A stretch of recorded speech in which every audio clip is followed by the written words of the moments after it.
Olá, meus irmãos, né? Um ótimo dia para todo mundo.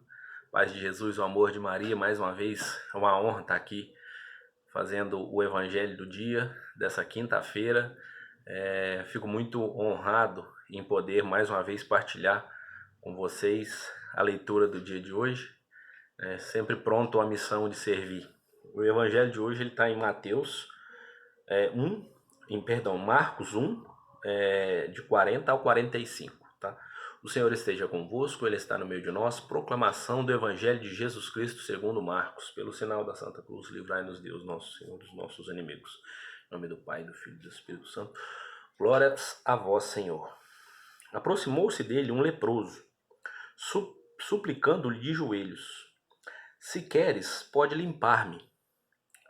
Jesus compadeceu-se dele, estendeu a mão, tocou-o e lhe disse: Eu quero, ser curado. E imediatamente desapareceu dele a lepra e foi purificado. Jesus o despediu imediatamente, com esta severa admoestação: Vê que não o digas a ninguém, mas vai mostrar-te ao sacerdote e apresenta pela tua purificação a oferenda prescrita por Moisés, para lhe servir de testemunho. Este homem, porém, logo que se foi, começou a propagar e divulgar o acontecido, de modo que Jesus não podia entrar publicamente numa cidade. Conservava-se fora, nos lugares despovoados, e de toda parte vinham ter com ele. Palavras da salvação, glórias a vós, Senhor. Então, meus irmãos, um evangelho maravilhoso para o tempo que a gente está vivendo agora, né? Para o que a gente espera. Cura, né? O que a gente espera nesse período que a gente vive hoje é que o Senhor possa se compadecer da gente, assim como Ele se compadeceu desse leproso, e venha derramar sobre nós a sua chaga misericordiosa, derramar sobre nós uma gota do teu sangue e promover a cura, né, desse período tão crítico que a gente vive. Mas hoje, de modo especial, eu trago, juntamente dessa palavra, às vezes, o que muitas das vezes a gente passa, né, que a gente pede muito a Deus para nos curar da nossa lepra, mas não é uma lepra de doença, não é uma lepra de que traz as feridas, igual era antigamente, né, que hoje a lepra é conhecida como a hanseníase, mas graças a Deus a gente já tem tratamento para ela, mas não é uma lepra de ferida. Muitas das vezes a gente tem a lepra do egoísmo, a lepra do ciúme, a gente tem a lepra da inveja, as lepras que nos dominam nesse mundo de hoje, né, que a gente vive. E principalmente a gente acha que a nossa doença, o nosso problema é sempre maior do que o do nosso irmão.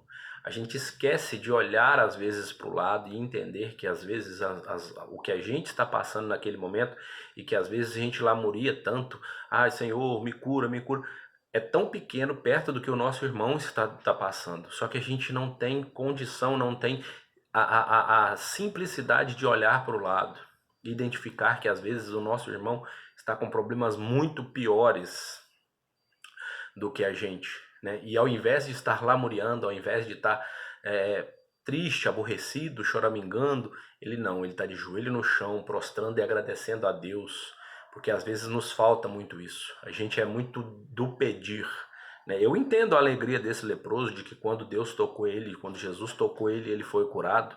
Mesmo Jesus falando com ele: ó, meu irmão, por favor, não divulgue isso, vá lá, né, apresente o que a Escritura pede, né, a respeito da sua cura, mostre aos anciãos o que aconteceu. Mas não, ele ficou feliz com a situação com que ele foi passado ali, com que ele sobreviveu, né, passou pelo momento de cura. O Senhor tocou nele, se compadeceu dele, e ele foi curado de todas as feridas, ele foi curado da lepra, porque a gente sabe que na época de Jesus a lepra, as pessoas viviam à margem, né, viviam descriminalizados, viviam à margem da sociedade. E Jesus retornou aquele homem novamente para a sociedade. Então Jesus não só cura esse homem simplesmente das feridas, ele cura esse homem de um tudo que ele já tenha perdido, talvez família, de tudo, né? A história não fala, mas eu pelo menos imagino isso. Jesus, ao tocar, ele traz ele novamente para a sociedade.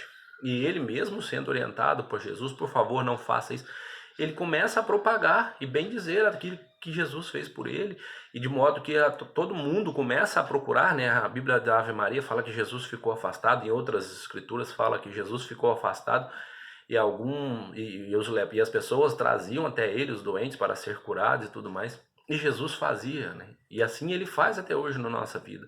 Só que infelizmente às vezes o nosso egoísmo nos cega ao ponto de que a gente não entenda que o que a gente está passando é muito pequeno em relação ao que o nosso irmão está passando.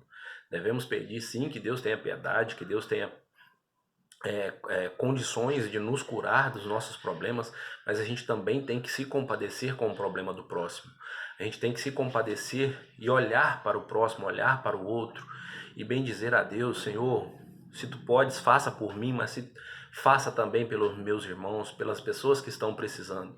E às vezes, nesse momento que a gente vive hoje, eu percebo que muitas das vezes até eu faço isso também, mas a gente acaba sendo egoísta de: Senhor, protege a minha família. Não!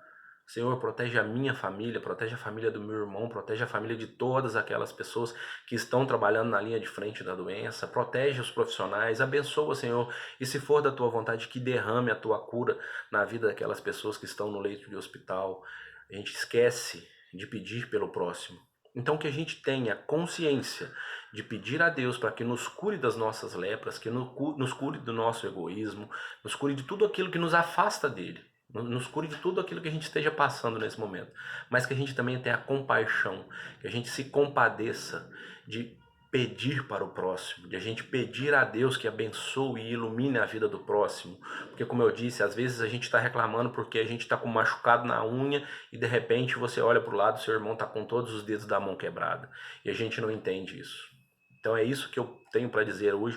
Eu acho que é isso que Deus me mostra frente à leitura do Evangelho de hoje, é que a gente, além de se compadecer, além de pedir perdão pela correção da minha palavra, além da gente pedir só para a gente também deve pedir pelos outros.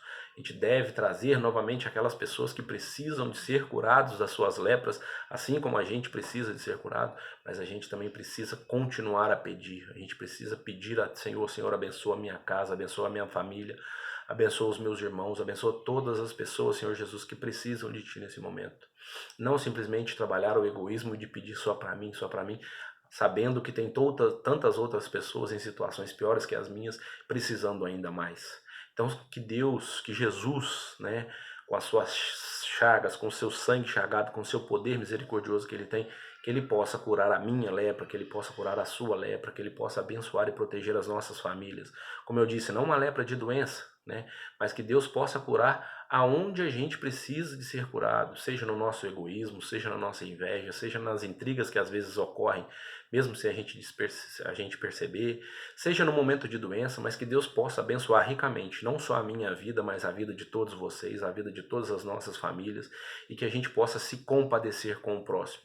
Pedir a Deus que faça por mim, faça pelo próximo. A palavra dele fala, né? Amar ao teu próximo como a ti mesmo. Então que eu saiba pedir para mim em oração, que eu saiba pedir ao próximo para que eu seja um propagador da boa nova do Senhor, que eu seja uma pessoa que possa levar a boa nova do Senhor a todos aqueles que precisam ouvir a boa nova do Senhor. Então, meus irmãos, que a gente tenha essa consciência nessa quinta-feira, que a gente saiba pedir por nós, que a gente saiba pedir por nossa família e principalmente por aqueles que estão margem da sociedade, daqueles que estão piores que a gente, né? Porque a gente não trabalha o nosso egoísmo somente. Que a gente não peça única e exclusivamente, Senhor, faça em mim. Não, Senhor, faça em mim e faça em todas as pessoas que achar que são dignas de merecer a sua cura. Né? Que a gente possa entender isso, que a gente possa levar essa palavra de Deus a todas as pessoas que precisam e pedir a Ele, Senhor, faça de acordo com a Tua vontade na vida de todos os nossos irmãos. Então é isso, meus irmãos. Deus abençoe ricamente a nossa vida, Deus abençoe a vida de cada um de vocês, que a gente possa aprender e ter consciência de que o Senhor possa fazer na minha vida, na sua vida, na vida de todas as pessoas, aquilo que a gente espera que Ele faça de melhor na vida de cada um. Deus abençoe ricamente a vida de vocês. Vamos continuar se cuidando, que as coisas ainda não estão prontas, mas Deus está derramando as suas curas aí, graças a Deus a gente tem pontos positivos, que a vacina está chegando e as coisas vão melhorar, logo a gente vai poder estar reunido novamente, dando o nosso abraço fraternal da paz, mas enquanto isso não acontece, fiquem todos com paz, Fiquem todos com Jesus e Maria. Que a paz do Senhor esteja reinando na vida de cada um de vocês e na família de cada um de vocês. Deus abençoe todos vocês, gente.